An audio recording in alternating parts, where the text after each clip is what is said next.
semuanya, balik lagi ke nanti aku Neras yang akan nemenin kalian dapat ilmu-ilmu baru nih. Gimana? Udah pada siap belum nih untuk dapat pengetahuan baru? Oke. Jujur ya, aku tuh akhir-akhir ini lagi ngerasa kayak capek dan stres banget sih karena ngerasa kayak ini kenapa tugas gak selesai-selesai. Baru semester 2 tapi kok rasanya kayak udah gitu banget gitu kan. Ya, cuman ya untuk semester berikutnya kita bismillah aja lah ya. Oke, ngomongin stres, aku rasa pasti semua siswa hingga mahasiswa pasti juga merasakan hal yang sama. Dan jangan salah ya teman-teman, karena ternyata stres itu nggak boleh dipendam loh guys katanya. Jadi, uh, sepertinya kalau misalnya memang rasanya udah menumpuk banget ya, beberapa orang tuh membutuhkan psikolog untuk merealisasikan emosinya tersebut. Nah, ngomongin soal psikolog, sebenarnya psikologi itu seperti apa ya? Terus, apa dalam pendidikan juga ada relevan dengan ilmu psikologi? Selanjutnya, apakah sebenarnya sistem pendidikan di Indonesia menurut tokoh tertentu itu gimana sih? Nah, ini dia nih yang mau kita bahas. So, selamat datang di Kamidu, Kamis Edukasi. Nah, teman-teman, aku udah kedatangan nih teman-temanku yang mau sharing ilmu-ilmu barunya sesuai dengan kepahaman mereka masing-masing. Oke, kita sambut dulu nih. Hai Deska, Salma, Haikal, Hilda. Halo Neras. Halo Ras. Halo Neras. Oke, thank you ya teman-teman udah sempatin waktu untuk datang dan sharing di sini sama saya. Dan teman-teman di rumah juga, boleh yuk coba disapa teman-temannya di rumah. Hai teman-teman semuanya, saya Deska, senang bisa sharing di sini. Halo semua, saya Haikal. Halo teman-teman, saya Hilda. Teman-teman harus dengerin podcast ini sampai habis ya, karena nanti kalian akan saya kenalin dengan salah seorang tokoh. Halo semua, saya Salma Aulia. Betul banget nih kata Hilda. Di sini saya sebagai narasumber juga akan memberikan atau mengenalkan salah satu tokoh yang tentunya berhubungan nih dengan sistem pendidikan kewarganegaraan dan Pancasila di Indonesia. Oke, udah kelihatan ya teman-teman, hari ini kita mau dapet ilmu seberapa banyak nih, seberapa banyak ilmu yang akan kita serap hari ini. Makanya yuk teman-teman terus dengerin podcast ini sampai selesai dan jangan pelit juga nih. Bisa yuk teman-teman share podcast ini supaya yang bertambah ilmu juga itu semakin banyak. Ayo teman-teman, kita terapkan hashtag jangan berhenti di saya. Nah, oke, balik lagi ya. Jadi gini, tadi tuh saya sempat mention tentang stres dan psikologi di awal. Nah, teman saya, Deska ini punya pemahaman khusus perihal psikologi perkembangan rupanya. Nah, ayo boleh nggak Deska untuk menjelaskan psikologi perkembangan itu tuh sebenarnya seperti apa sih? Baik Neras, izin saya menjelaskan ya. Jadi psikologi perkembangan adalah cabang dari psikologi yang mempelajari secara sistematis perkembangan perilaku manusia secara klinik, yaitu mempelajari struktur jasmani, perilaku maupun fungsi mental manusia sepanjang rentang hidupnya atau lifespan dari masa konsepsi hingga menjelang mati.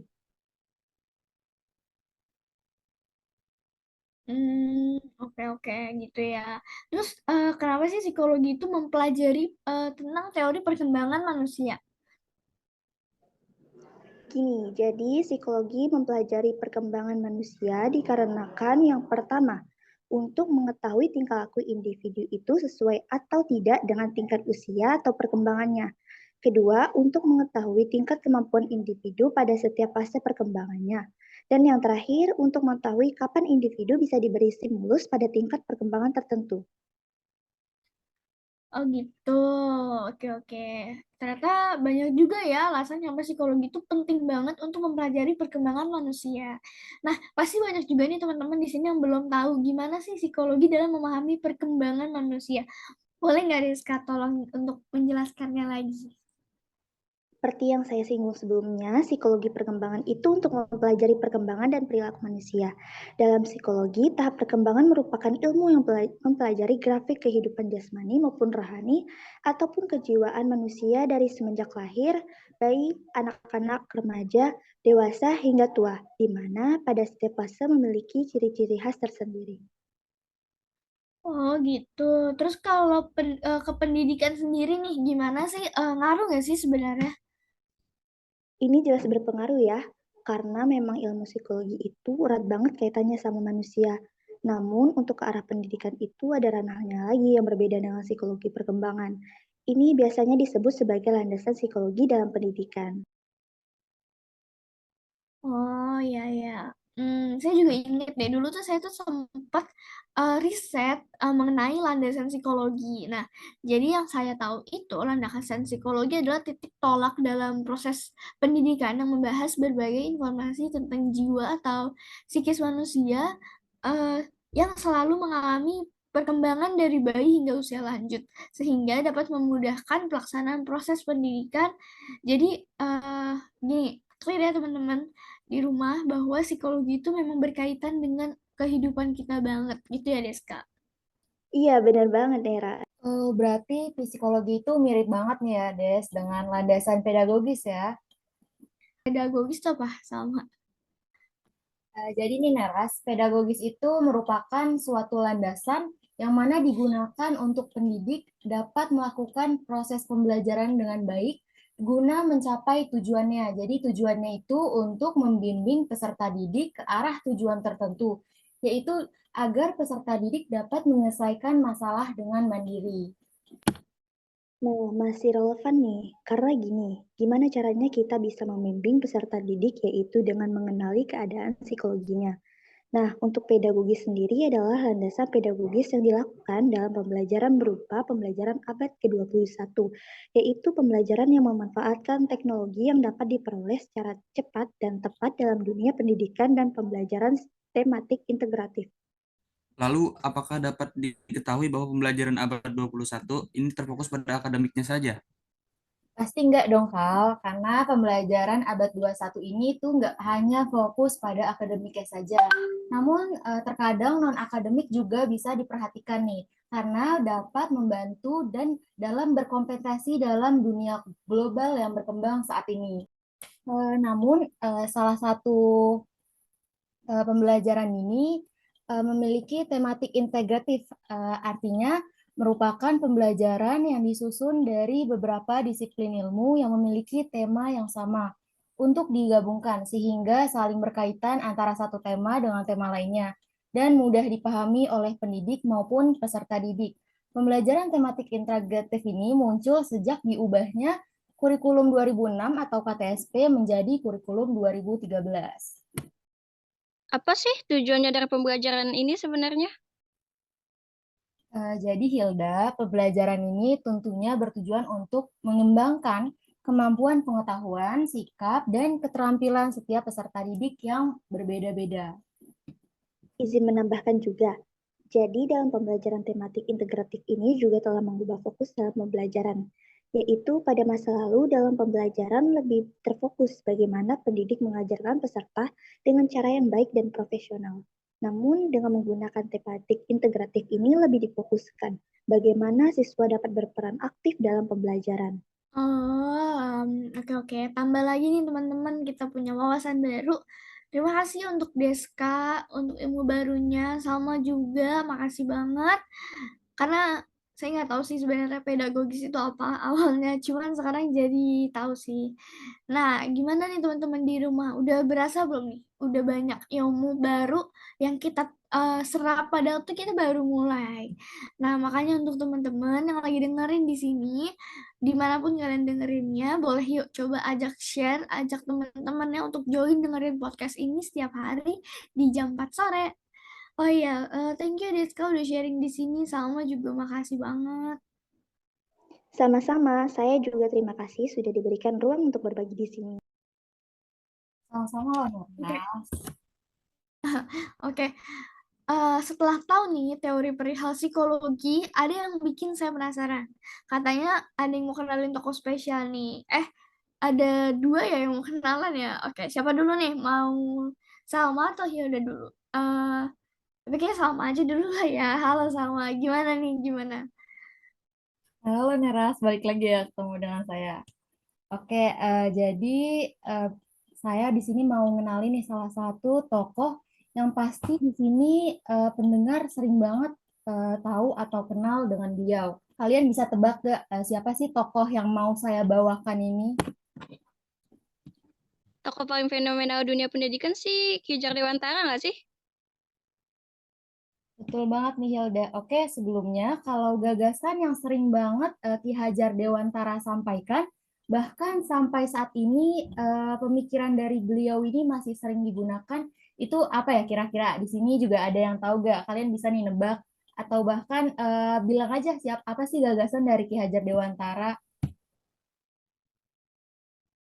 Em, apa ya? Ini enggak sih? Apa namanya? Yang Tutpuri Handayani ya kalau nggak salah ya. Benar ya ya?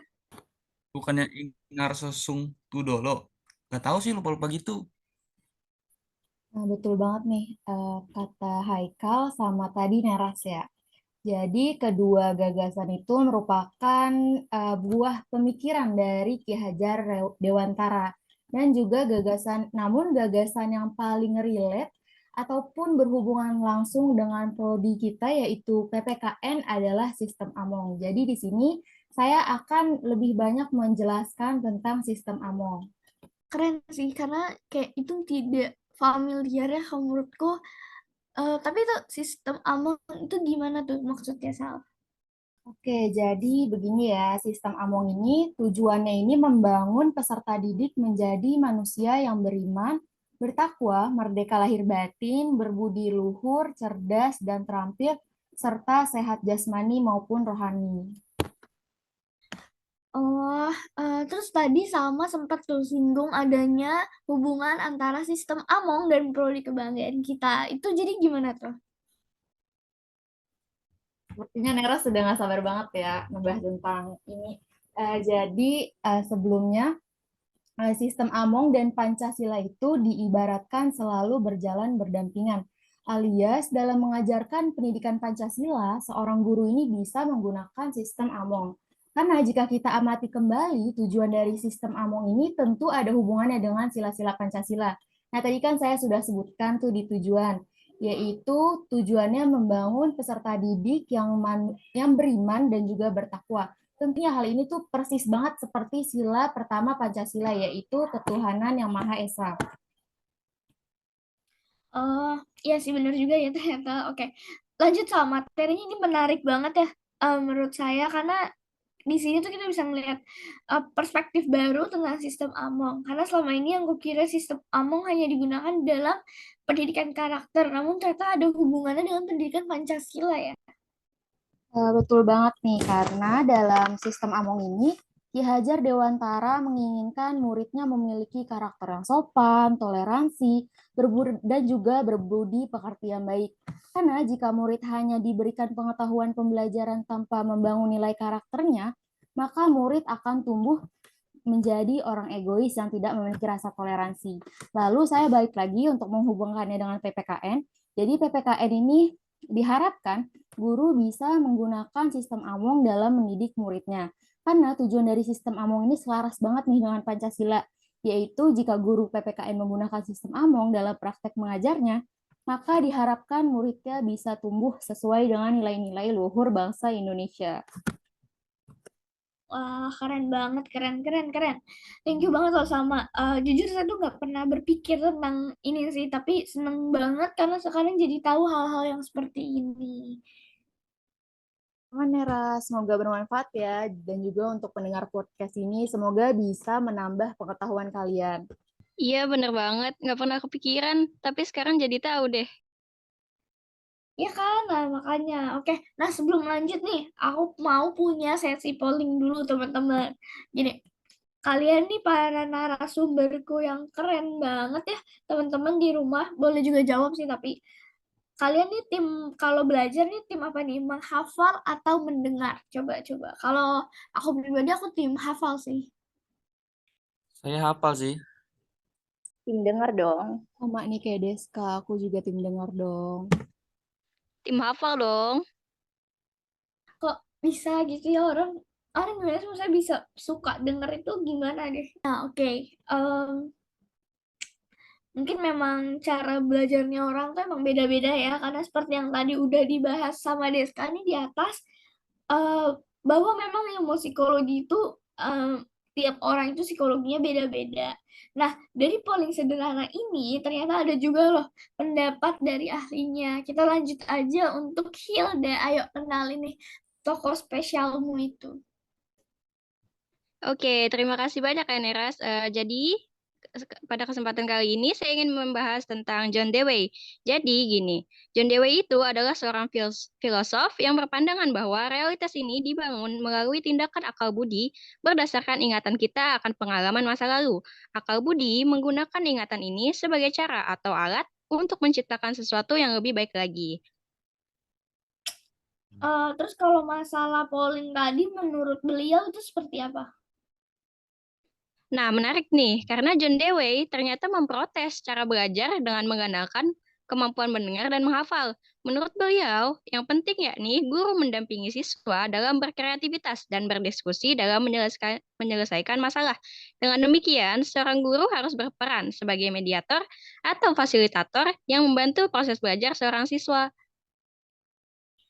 Oh gitu. Tapi nih berarti kalau misalnya ya kita sebagai guru sebenarnya pembelajaran anak itu lebih cenderung kemana sih? Ke pasif atau ke aktif? Nah, kalau menurut John Dewey sendiri, beliau ini memiliki beberapa pandangan mengenai pendidikan bagi anak. Ia meyakini bahwa anak merupakan pembelajar yang aktif. Karenanya, pendidikan seharusnya diutamakan pada pembelajaran kepada anak secara menyeluruh, serta memberikan kemampuan adaptasi lingkungan kepada anak. Oke, aku setuju sih sama John Dewey ya, perihal guru harus berperan sebagai fasilitator karena seperti yang itu keadaan pendidikan kita sekarang ini ya kayaknya. Oke, baik. Keren banget. Makasih Hilda udah mau kenalin kita sama si John Dewey ini. Teman-teman di rumah nih, gimana nih yang di rumah? Sebelumnya udah pada kenal belum nih sama John Dewey itu sendiri? Sepertinya banyak yang belum sih ya, karena saya juga baru dengar hari ini.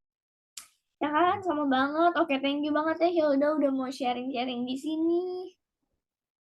Sama-sama, Neras. Terima kasih juga untuk undangannya. Oke, teman-teman, kita lanjut ya. Kalau tadi itu aku punya polling, sekarang aku punya polling lagi. Oke, jadi ini tuh kalian tim dengerin kalau lagi belajar nih, kalian tuh tim dengerin aja atau tim sambil catat nih. Karena apapun timnya tetap stay tune terus ya. Kita masih ada ilmu yang akan kita bahas lagi nih. Boleh kalau misalnya pada mau saling ngetes cantik, next kita mau kenalan sama tokoh lagi nih. Jadi tadi sebelumnya Deska udah sempet singgung juga mengenai pedagogis kan ya. Iya, tepatnya pedagogis. Oh ya itu pedagogis. Nah, langsung aja deh buat Haikal. Gimana? Gimana? Terima kasih Neras untuk kesempatannya. Jadi mungkin sebelumnya akan saya jelaskan dulu nih, siapa pencetus dan awal terbentuknya. Jadi, tepatnya 31 Oktober 1926, Muhammad Syafi'i mendirikan Indonesian Netherlands School, INS, di Kayu Tanam, Sumatera Barat. Sumatera Barat, sekolah menjadi nasional dan menjadikan reaksinya terhadap pendidikan kolonial waktu itu. Oke. Terus apa ya gimana ya tujuannya itu kenapa sih kok bisa gitu si INS ini tuh terbentuk? Nah, tujuan utamanya sendiri itu adalah pertama, mendidik rakyat ke arah merdeka, merupakan landasan keyakinan M. Syafi'i untuk mendirikan INS. Boleh nanya nggak nih, Kak? Emang apa yang terjadi sih kalau misalnya rakyat Indonesia mengerti kemerdekaan?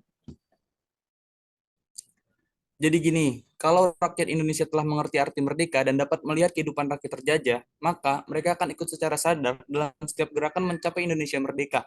Melalui pendidikan rakyat mempunyai ideologi politik dan dapat mengetahui sasaran untuk diperjuangkan. Pendidikan kemerdekaan yang diberikan M. Syafi'i melalui INS adalah kemerdekaan dalam arti yang luas, yaitu kemerdekaan berpikir, berbuat, menentukan pilihan, dan bertindak berdasarkan kenyataan nih. Wah, baru dengar. Lalu kalau untuk mekanisme penerapan yang ada di pemikiran Muhammad Syafi'i dalam INS Kayu Tanam, itu seperti apa? Nah, jadi pemikiran Syafi'i ini dijadikan sebagai sistem pendidikan di sekolah yang ia dirikan dengan menggabungkan 3 komponen, yaitu otak untuk pengetahuan utama, tangan untuk kreativitas, dan hati untuk membina akhlak mulia. Sistem pendidikan INS Kayu Taman berdasarkan ketuhanan yang Maha Esa dan berlandaskan rasa nasional yang kuat. Oh gitu, Kal. Lalu nih INS tuh punya goal tersendiri gak sih? Atau mungkin tujuan tersendiri untuk karakter dari siswanya? Tentu ada dong. Jadi, di sini siswa dididik dengan tujuan supaya menjadi manusia yang beriman, harmonis dan berkembang, berbudi luhur, kreativitas, aktif dan produktif. Nah, menariknya, meskipun ini berdiri di tahun 1926, INS ini masih ada loh dampaknya untuk perkembangan pendidikan di Indonesia saat ini, yaitu sudah banyak sekolah-sekolah yang memasukkan materi atau unsur keterampilan menggambar, pekerjaan tangan, dan sejenisnya dalam setiap mata pelajaran yang menandakan bahwa pandangan M. Syafi'i memang sesuai dengan tujuan dari pemberian pendidikan kepada anak-anak Indonesia. Wah, berarti bisa dibilang usaha-usaha ini tuh berperan besar bagi perkembangan pendidikan di Indonesia saat ini ya. Karena ini mungkin seperti awal tonggak untuk masyarakat mulai sadar bahwa pentingnya pendidikan, begitu ya. Bener banget nih, Ras. Oke, keren banget, keren, keren. Baru tahu loh aku tentang INS. Kalau teman-teman di rumah gimana nih masing-masing? Udah pada tahu belum sebenarnya tentang INS ini tersebut? Keren banget sih hari ini narasumber kita.